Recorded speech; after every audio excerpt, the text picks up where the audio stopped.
The live TV, सच सबसे आगे। नमस्कार, द लाइव टीवी आप देख रहे हैं, आपके साथ मैं हूं आदित्य कुमार। जंतर मंतर पर जो आंदोलन हो रहा था, जिसमें पहलवान लगातार सरकार पर आरोप लगा रहे थे कि सरकार उनकी सुन नहीं रही है, ब्रजभूषण शरण सिंह को गिरफ्तार नहीं किया जा रहा है, और फिर उनके आंदोलन ने किस तरीके का रूप लिया आपने देखा है। ब्रजभूषण शरण सिंह पर कार्रवाई ना होने की वजह यह भी थी कि ब्रजभूषण शरण सिंह कई सीटों को प्रभावित करेंगे। अगर ब्रजभूषण शरण सिंह पर कार्रवाई होगी तो लोकसभा में 6-7 सीटें बीजेपी के खेमे में नहीं आएंगी, शायद यही वजह थी। लेकिन अनुराग ठाकुर ने अब रेसलर्स से मुलाकात की है, उनके सामने रेसलर्स ने 5 मांगे रखी हैं। तो अब इससे 2 चीजें हैं। पहली चीज है, सरकार अपनी छवि सुधारने की कोशिश कर रही है, क्योंकि सरकार पर लगातार आरोप लग रहा है कि सरकार ऐसे शख्स को बचाने की कोशिश कर रही है जिस पर यौन शोषण का आरोप लगा है।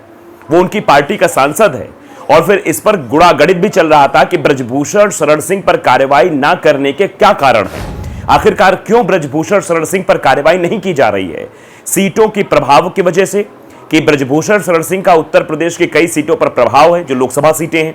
अगर ब्रजभूषण शरण सिंह पर कार्रवाई की जाती है तो वो सीटें हाथ से चली जाएंगी।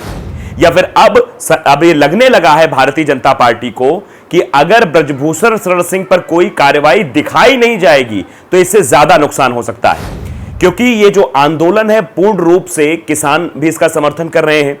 1983 में जो टीम वर्ल्ड कप जीत कर आई थी, जिसमें कपिल देव शामिल थे, सुनील गावस्कर शामिल थे, उस टीम ने भी सीधे तौर पर यह कह दिया है कि हम उन पहलवानों के साथ खड़े हैं। सरकार को उन पहलवानों को ध्यान देना चाहिए, उनकी मांगों को सुनना चाहिए और उन्हें न्याय दिलाने की कोशिश करनी चाहिए, ये सीधे तौर पर कहा जा रहा है। तो अब रेसलर्स के साथ 1983 की क्रिकेट की टीम खड़ी हो गई है जिसने वर्ल्ड कप जिताया है, उनके साथ किसान खड़े हो गए हैं, महिलाएं खड़ी हो रही हैं, देश का युवा खड़ा हो रहा है। मेन स्ट्रीम मीडिया भले ही नहीं खड़ा, लेकिन सोशल मीडिया पर जो कई सारे प्लेटफॉर्म्स हैं, यूट्यूब चैनल्स हैं, वो सब उन रेसलर्स के साथ खड़े हुए हैं और रेसलर्स के बारे में वो बातें लिख रहे हैं, पढ़ रहे हैं, बता भी रहे हैं। इससे सरकार की किरकिरी हो रही है। जो सरकार बेटी बचाओ बेटी पढ़ाओ का दावा करती है, जो सरकार महिला सशक्तिकरण के दावे करती है, वो सरकार अगर अपने सांसद पर कोई कार्रवाई नहीं कर रही है तो इसका मतलब है उसके दावे हवाई हैं। शायद यही वजह है कि अब ये कार्रवाई दिखाने के लिए की जा रही है।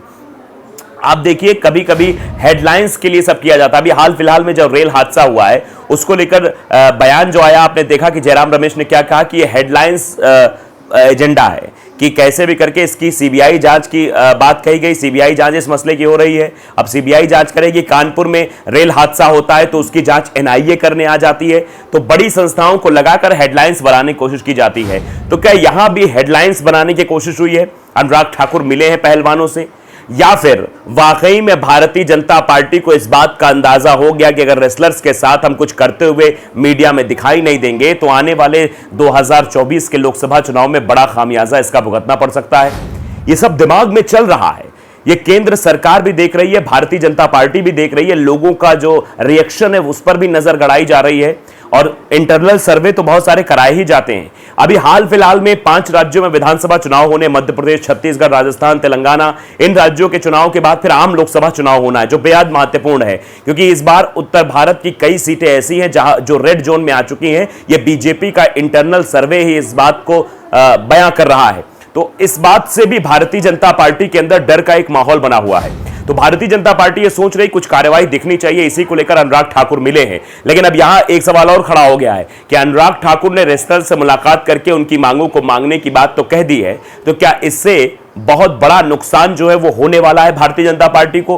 क्या जो 6 से 7 सीटें हैं जहां पर काफी प्रभाव माना जाता है ब्रजभूषण शरण सिंह का, क्या उन सीटों को प्रभावित किया जा रहा है? क्या भारतीय जनता पार्टी ने यह कदम उठाकर अपने लिए बहुत बड़ी गलती कर ली है, अपने पैर पे कुल्हाड़ी मार ली है, या कार्रवाई कर रहे हैं, दिखा रहे हैं, या जनता के बीच क्या मैसेज जा रहा है? ये अपने आप में बड़ा सवाल है। फिलहाल इस बात की हम चर्चा करेंगे, लेकिन जानना समझना बेहद जरूरी कि वो कौन सी 5 मांगे थी और किस बात को लेकर मुलाकात हुई है। खेल मंत्री अनुराग ठाकुर से मिले रेसलर्स बजरंग और साक्षी, 5 मांगे रखी।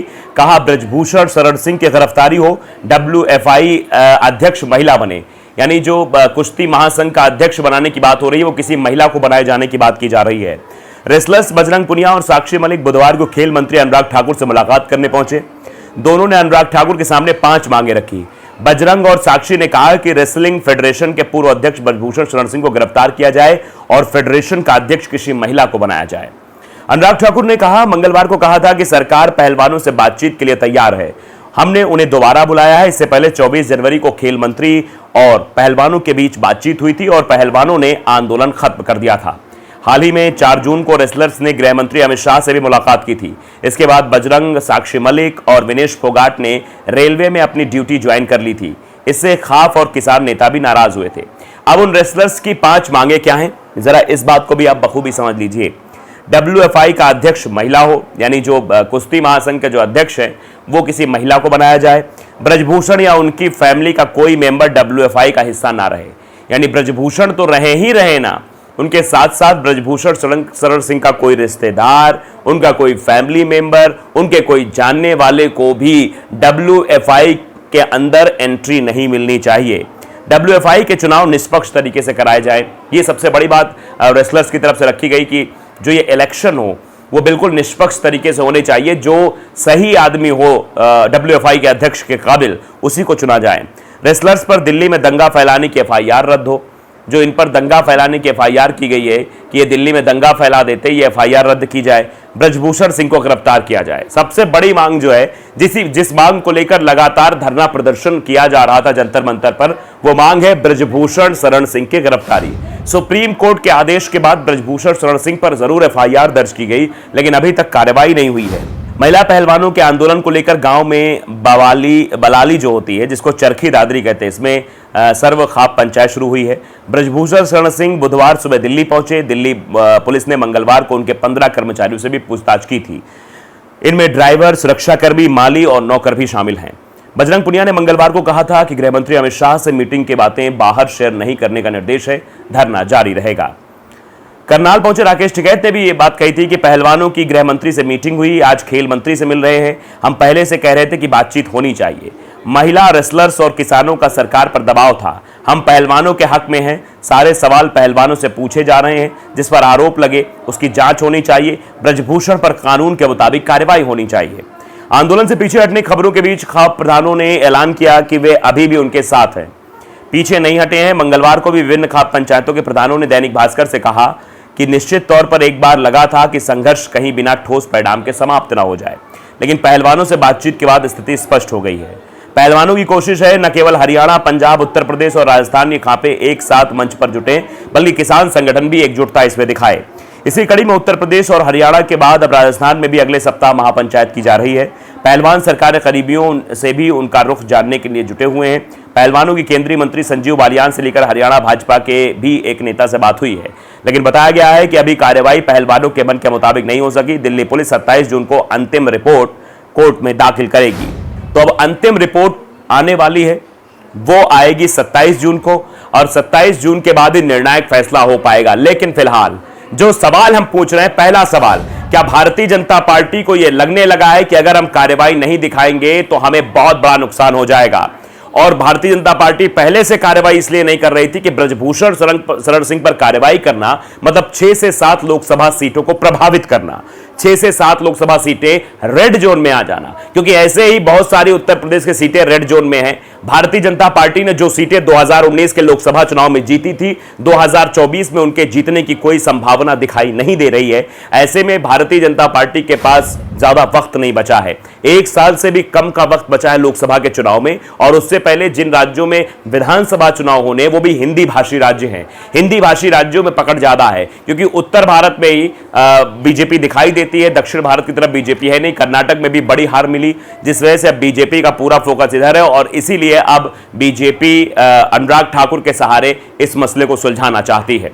तो द लाइव टीवी को अगर आपने सब्सक्राइब नहीं किया, जरूर करिए, बेल आइकन दबाइए, ताकि सच खबर आप तक पहुंचती रहे। नमस्कार। द लाइव टीवी, सच सबसे आगे।